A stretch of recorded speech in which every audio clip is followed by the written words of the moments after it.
Hello আমার সকল YouTube বন্ধুগণ, আমি যে কেকটা এখন তোমাদের কাছে শেয়ার করব এটা কিন্তু আগেই আমি অলরেডি শর্ট ভিডিওতে ষেয়ার করে রেখেছিলাম।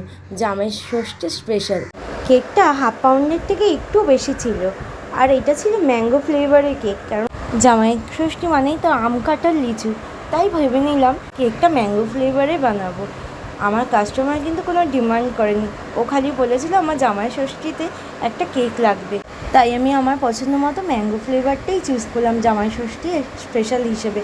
আর আমার গলার অবস্থা খুবই খারাপ, তোমরা শুনে বুঝতে পারছো আমি খুব কথা বলতে পারছি না, তাও চেষ্টা করছি এই ভিডিওটাতে ভয়েস দেওয়ার জন্য। আচ্ছা, তোমরা তো অনেকেই জামাই ষষ্ঠীর স্পেশাল হিসেবে মিষ্টি হাঁড়ি, মাছ, আম এরকমই থিম কেক দেখেছো, কিন্তু কখনো কি হাত পাকা থিম কেক হতে পারে এটা কখনো ভেবেছো? ভাবোনি তো? জানি তো, হাত পাকা ছাড়া আবার ষষ্ঠী হয় নাকি? হাত পাকাই তো মেন ষষ্ঠীতে লাগে। আর আমাদের বাড়িতে তো শুধু জামাইকে না, সন্তানদেরও ষষ্ঠী দেওয়া হয়। আমার ঠাকুমাকে দেখতাম আমাদের সব ভাই বোনদেরকে ষষ্ঠী দিতে, আর আমার বাবা কাকাদেরকেও ষষ্ঠী দিচ্ছিল। আমার মাও সেমভাবে আমাকে দেয়, আর এখন আমি আমার ছেলে মেয়েদেরকেও দিই। তো তোমাদের কার কার বাড়িতে এরকম ষষ্ঠীতে আনন্দ হয় তোমরা সবাই জানিও। আর এখানে যে কাস্টমার আমার থেকে এই কেকটা নিয়েছিল সে কিন্তু আমার পাড়ারই একটা ছোট্ট আমার বোনের মতো। সে কিন্তু বলেছিল যে জামাই ষষ্ঠীর স্পেশাল একটা কেক হবে, আর বাজেটও অনেক কম ছিল।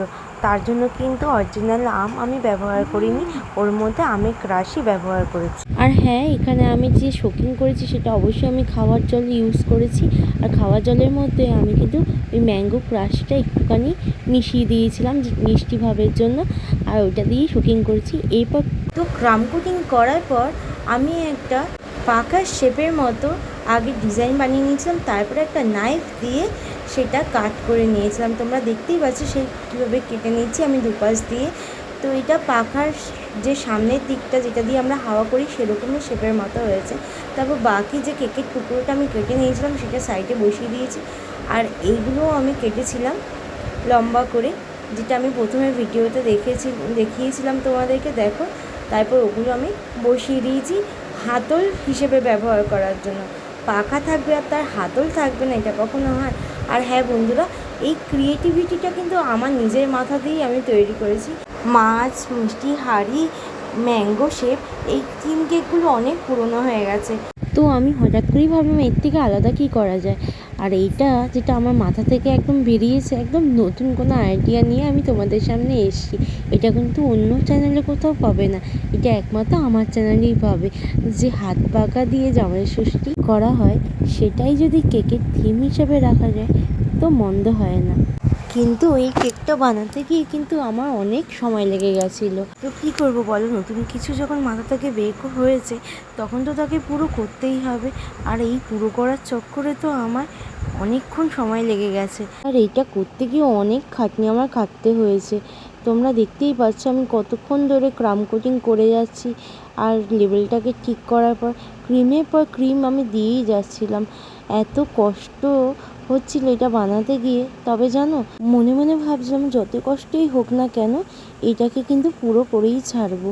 আর দেখো আমি কিন্তু খুব যত্ন সহকারে কিন্তু ক্রিমগুলো দিচ্ছিলাম, আর লেবেলটা কোনো রকমে আমি ঠিকঠাকভাবে করার চেষ্টা করছিলাম। কতবার আমার এই স্প্যাচুলা নাইফটার মধ্যে ক্রিম ভরে যাচ্ছিল, আবার করে তাকে পরিষ্কার করছিলাম, আবার করে আমি ক্রিম বসাচ্ছিলাম, যেন আমার এই যুদ্ধটা যেন জয় করার জন্য কত সময় চলে যাচ্ছিল, মানে শেষই হচ্ছিল না আমার কোটিং করা ক্রিম দিয়ে। এরপরে ক্রিম দিয়ে আমি ফাইনাল কোটিং করছিলাম। তো আমি স্প্যাচুলা নাইফটাকে ধুয়ে নিয়েছিলাম ভালো করে গরম জলে, তারপরেও এরকমভাবে লেগে যাচ্ছিলো আমার, কারণ তোমরা তো জানো গরম অনেক ছিল সেই সময়। মেল্ট হয়ে যাওয়ার ভয়ে আমি ফ্রিজে রেখে রেখে কাজ করছিলাম। ক্রিমের যে টেক্সচারটা সেটাও কিন্তু তার জন্য একটু টাইট হয়ে যাচ্ছিলো। তো যাই হোক, কোনো রকমে কিন্তু আমি ক্রিম দিয়ে এই কোটিংটা করছিলাম। আর দেখো কোটিং তো আমাদের সবসময় সুন্দর করতেই হবে, যতই অসুবিধা হোক না কেন, কোটিং ঠিকঠাক না করা থাকলে কিন্তু ভালোভাবে কোনো ডেকোরেশন করাই যাবে না। আর কেকের টেস্টের সাথে সাথে কেকের ডেকোরেশনও কিন্তু সমানভাবেই চলে, কারণ ডেকোরেশনের ওপরেই কিন্তু মানুষের চাহিদা বেশি থাকে। কেক যত সুন্দর দেখতে হয় মানুষের চাহিদা ততই বেড়ে যায়, আর অবভিয়াসলি টেস্টও সমান থাকে। তো টেস্ট আর ডেকোরেশন যদি দুটোই ব্যালেন্সে থাকে তাহলেই কিন্তু মানুষ তোমাকে অর্ডার দেবে কেকে, আর ভালোও বলবে। তো এই কেকটা করতে গিয়ে যতটা আমাকে খাটতে হয়েছে, সেই খাটনিটা কিন্তু আমার পরের দিন যখন আমাকে কাস্টমার বলেছে খুব ভালো হয়েছে দেখতে আর খুব সুন্দর খেতে হয়েছে, তখন মনে হয়েছিল যে খাটনিটা এবার উসুল হলো। তো এইটুখানি ভালো শুনবো দেখি আমরা এত কষ্ট করে এত এফর্ট দিয়ে আমরা হোম বেকাররা তোমাদের জন্য কেক বানাই। সো বন্ধুরা, আমি কিন্তু এই কেকটা কোনো কেক জেল ইউজ করিনি। তোমরা যেটা এখন দেখতে পাচ্ছ কেকের ওপরে আমি দিচ্ছি জেলের মতো, এটা কিন্তু কোনো কেক জেল দিচ্ছিলাম না। এটা আমি ম্যাঙ্গো ক্রাশটাকে আমি মিক্সার গ্রাইন্ডারে ব্লেন্ড করে নিয়েছিলাম, তারপরে দেখতে এরকম কেক জেলের মতোই হয়ে গেছিলো। আর আমি ওপরে অ্যাপ্লাই করছি। তোমরাও যদি কখনো চাও কেক জেলের বদলে এরকম ম্যাঙ্গো ক্রাশটাকে মিক্সার গ্রাইন্ডারে ব্লেন্ড করলে ঠিক এরকমই লাগবে। এটা তোমরা কেক জেলের বদলে ম্যাঙ্গো ক্রাশটাকে এইভাবে কোটিং হিসেবে ব্যবহার করতে পারো। মিক্সার গ্রাইন্ডারে আমি ভালো করে ব্লেন্ড করে নিয়েছিলাম ক্রাশটাকে, তারপরেই কিন্তু আমি সদ্য বানানো কেকটার ওপর এই মিক্সচারটা দিয়ে দিয়েছিলাম। তো তার জন্য একটু দেখো ক্রিমটা উঠে যাচ্ছিলো। অ্যাকচুয়ালি আমার কেকটা ক্রিম দিয়ে কোটিং করার পরই ফ্রিজে রাখা উচিত ছিল, কিন্তু তাড়াহুড়োতে আমি ফ্রিজে রাখিনি, কারণ তোমাদের তো আগেই বলেছি অনেক রাত্রি হয়ে গেছিলো। আমি ভাবলাম কতক্ষণ আমি ফিনিশ করব, আর যে নিতে আসবে যে বোনটা আমার থেকে কেকটা নেওয়ার ডেলিভারিটা সকাল ছিল, তো তার জন্য আমি রাতেই কেকটা বানিয়ে রেখে দিয়েছিলাম কেকটা যাতে সেট হয়, কারণ সকালবেলা ডেলিভারি ছিল আর আমি এত সকালবেলা উঠে আমি কেকটাকে রেডি করে তারপর সেট করতে পারতাম না, তাই আমি রাতেই সব করে রেখেছি। আর প্রত্যেকটা কেকই একটুখানি সেট হওয়া দরকার, কারণ আমরা যখন কেকটা বানাচ্ছি তখন কিন্তু ক্রিমটা অনেক সময় মেল্ট হয়ে যায়। তো আমরা যখন কাস্টমারকে আমরা সদ্য বানিয়ে দেব, সেই কাস্টমার কিন্তু আমাকে ভালো রিভিউ দেবে না, কারণ সে যখন কাটবে কেকটা ততক্ষণ আরও মেল্ট হয়ে যাবে ক্রিমটা।